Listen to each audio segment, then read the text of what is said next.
Sorry guys, that was me breaking things due to wanting not mirrored displays. I just wanted my speaker notes, so I'm sorry about that. So today I'm just going to talk to you about SUMMA jetski, which is a tool that we developed as part of BBC News Labs that does multilingual search on live feeds.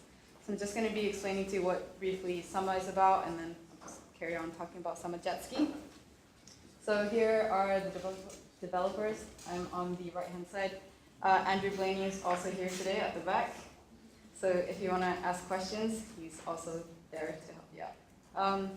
So what's SUMMA? So SUMMA stands for Scalable Understanding of Multilingual Media. And it's a project that's been funded by the EU Consortium as part of the Horizon 2020 fund.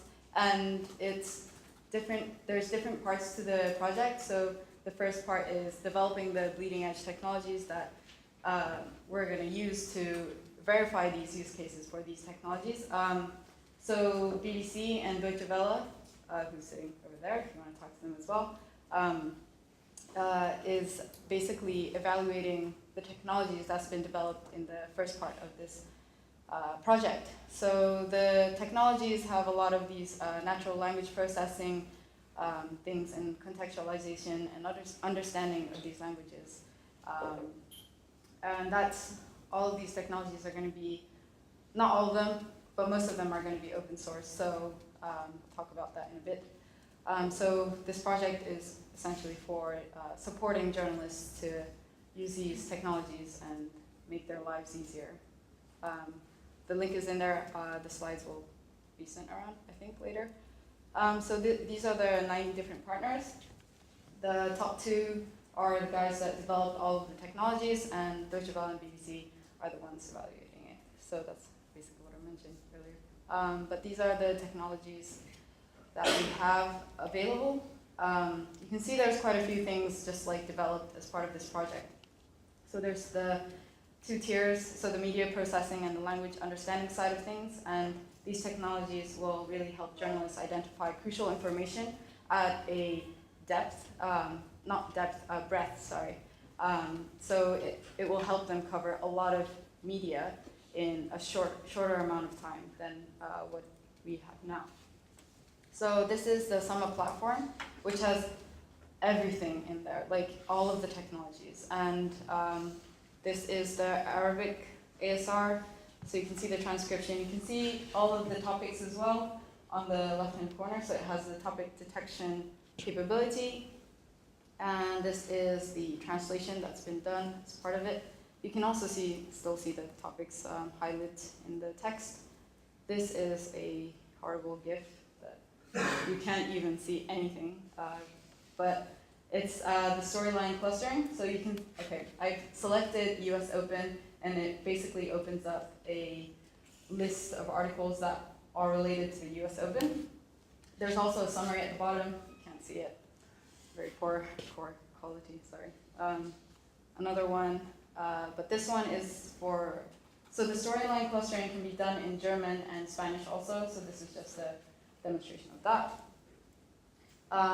It also has named entity recognition capabilities. So I've basically selected Iraq here, and it shows all of the ingested video feeds and articles that's relevant to this topic.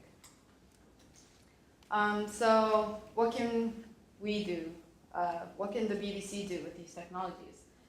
So you've seen that the platform's already built, like it's there, and why are we even bothering to develop additional things? And it's basically because we went to journalists and asked them to evaluate it, kind of test it out, and they were saying it's impossible to use in our workflow. Like, there's so many capabilities. We don't know where to even start.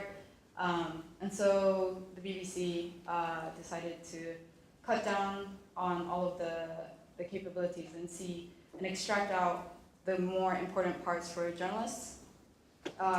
So we only wanted to surface certain technologies, and as part of this, we were developing prototypes, and so get onto SUMMA jetski, which is the thing that we developed.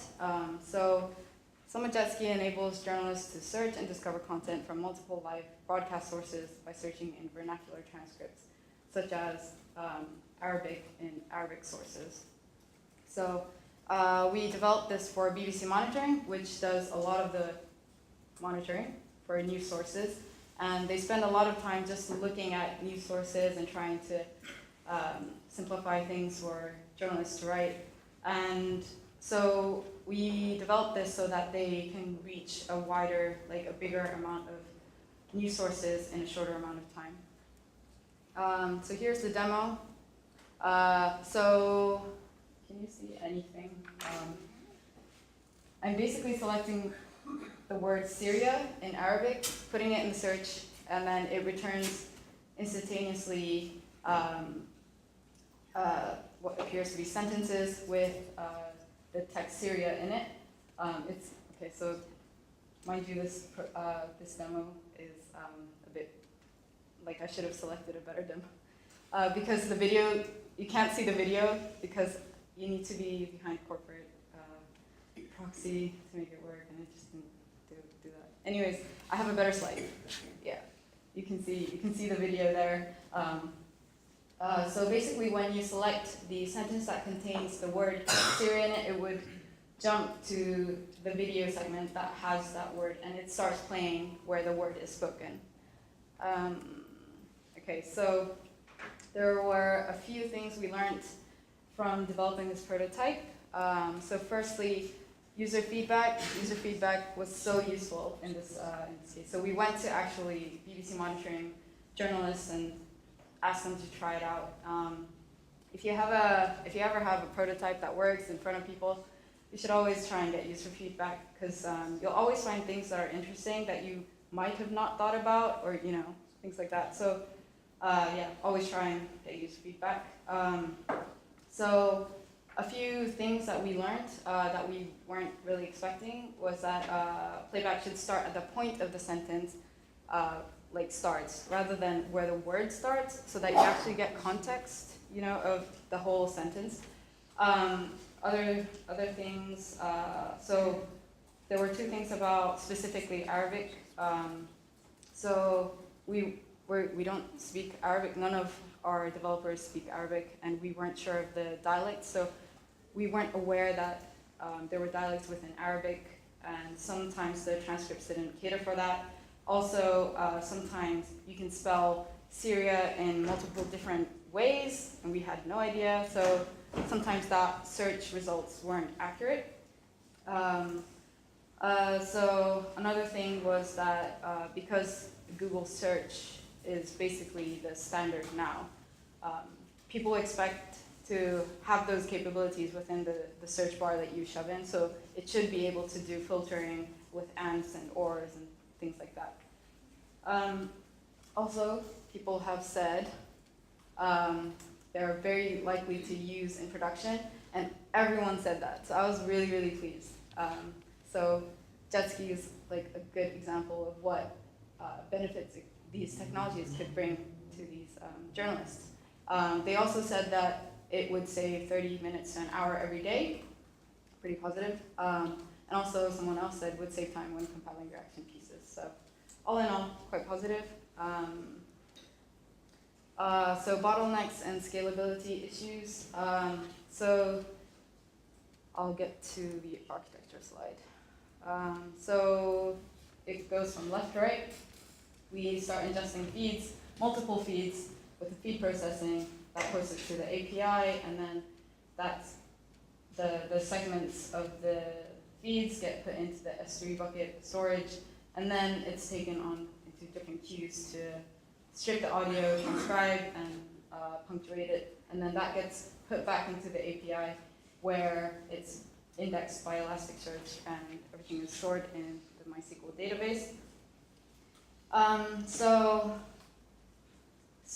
BBC Monitoring monitors more than 150 live feeds every day, and what you've seen in the demo is like 5 feeds and then 1 language, so it was just in Arabic.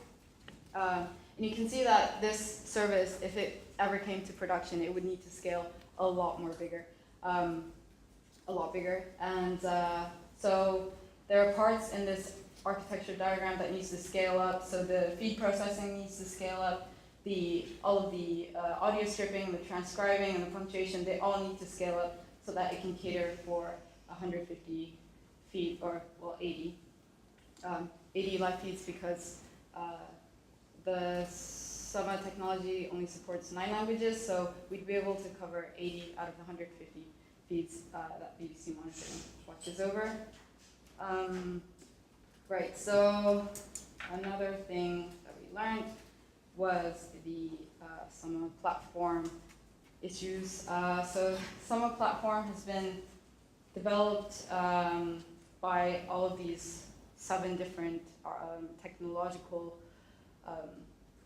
people, and it was mainly for like academic research. And so when it came to integration with all of these technologies, it was a little bit messy, and it was really difficult to actually understand what was going on when you looked at their repo. And they didn't really make it into APIs that were easily, like you can't really use the technologies straight out. You had to extract it out and turn it into an API service. And so that took a lot of time.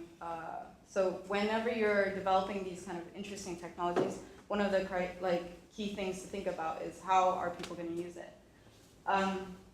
Another thing with the platform was that there was really little documentation. So that was really, really difficult. And because they're academic institutes, they published a lot of white papers, and I think maybe white papers isn't the best thing to provide documentation with, anyways.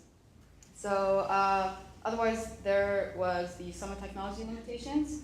So as mentioned in the many previous talks, ASR is sometimes not accurate, punctuation is sometimes not accurate, and the speed of processing these audio samples sometimes takes 1-to-1. So it's linear.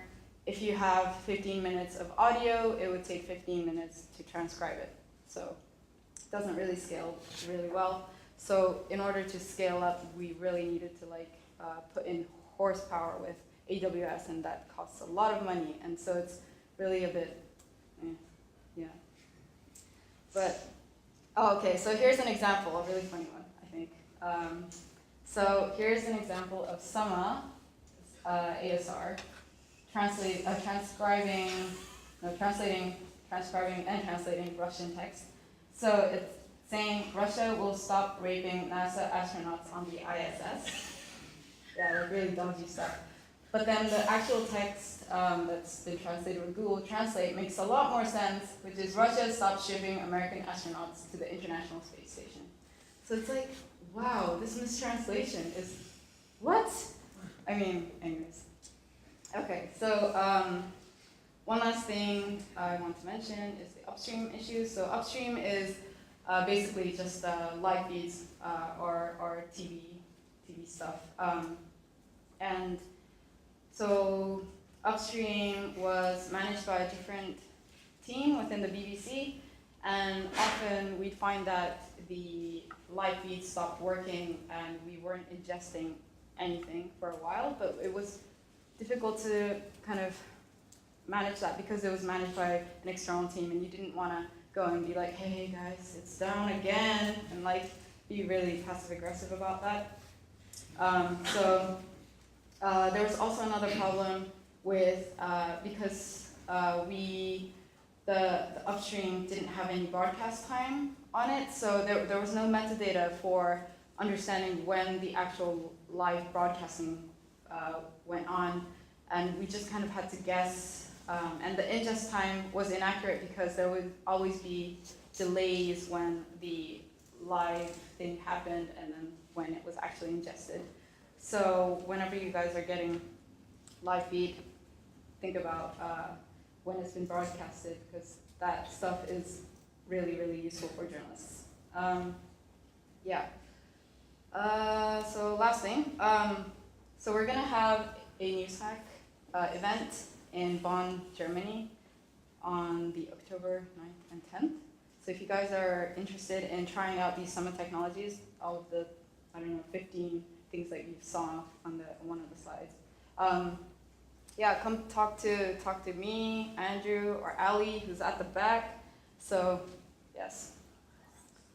Any questions?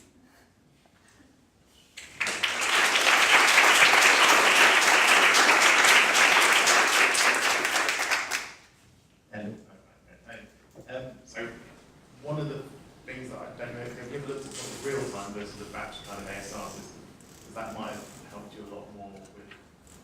That's really good. I wish I spoke to you at the beginning. So, I mean, I don't know what your use cases are, but I mean, if you had a one-to-one ratio of your batch, then there's something wrong going on. It should do better than that as well. Just, yeah. So anyway, if you want to just go and ask us, yeah, that's a really good point. I'll take it back to whoever developed ASR and be like, hey. Yeah, thanks.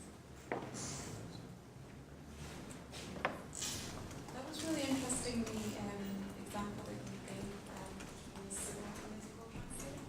You said you had to use horsepower anyway, it's costing money. Do you think it would be cheaper overall to use legal counsel? So, one thing is we're doing this as part of the SUMMA project, and we're basically funded by them to evaluate the SUMMA technologies and not against other ASRs and translations. But yeah, so I don't know if that answers your question. Yes, can we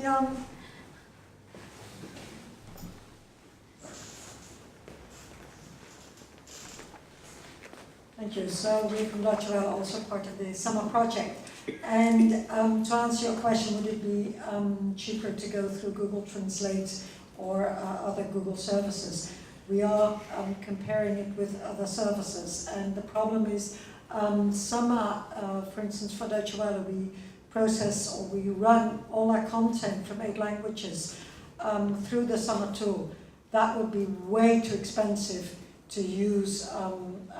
Google Translate is then okay, but let's say if you use Trint or a similar tool, if you run all the content that you publish in different languages, and now we're looking at 8 languages, we want to run 30 languages, well, that would be way too expensive. So that's why we use tools that are customized, developed by universities, and then compare it. But you have to take this into account. We're processing, this is what the tool can do. It can process everything that we publish, and then only you look at it. It's not selected content. So we really have to look at something that is cost effective to be able to do that. Would you like to add something? Yeah. So for our use case in Deutsche Welle, I noticed that what costs more and what needs more power is the ASR. That is, and for ASR, it won't, I mean, even if you use outside services, I would say that, I mean, we are not using AWS, we have our own local servers running SUMMA, so it costs much less to us than it would cost to BBC. But if we had to go on an outside service for ASR, let's say Trint, it's just too expensive to do that. It's, yeah, so the cheapest version is, I guess, the cheapest option for us, especially for ASR, would be SUMMA. But of course you want to expand this. We just have 8 languages here. You want to expand it to other languages. Because we cover 30 languages, we can't tell the other departments, well sorry, we weren't part of these 8. So yes, we will go into other, but we have to keep cost in mind. And it's extremely important to be able to continue using that.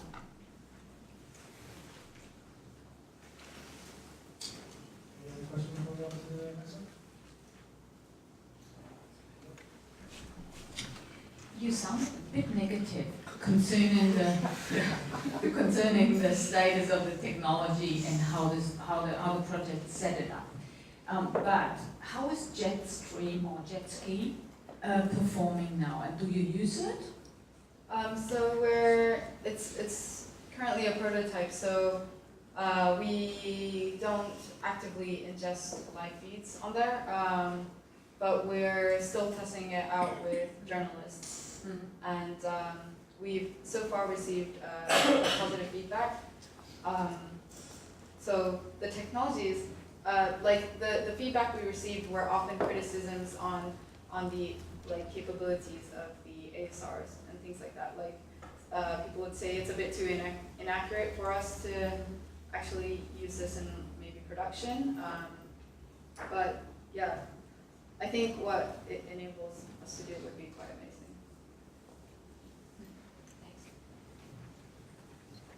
Thank you.